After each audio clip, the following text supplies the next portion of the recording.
The storm that had once been Hurricane Irene crossed into Canada overnight, but not before dumping several inches of rain in Vermont. This video from Bennington shows flooded creeks, roads, and parking lots. With Irene now behind them, authorities suggest things could have been worse. Still, more than 20 deaths have been attributed to the storm, which left behind a long trail of damage. The consulting firm Kinetic Analysis Corporation says total losses could be as high as $7 billion.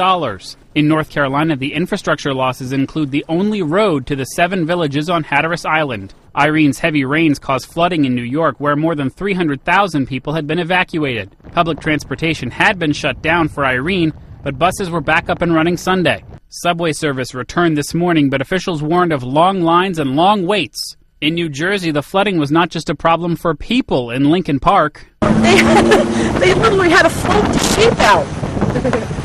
He swam for it. He swam here. He didn't walk here. Near Philadelphia, the Schuylkill River was expected to reach 15 feet. Irene knocked down trees and damaged homes in Washington, D.C. The storm knocked out electricity for more than 4 million people, but crews up and down the East Coast have restored power to hundreds of thousands. Airports are expected to reopen as well, with a backlog of hundreds of thousands of passengers whose flights were canceled over the weekend. Noel Wagner, the Associated Press.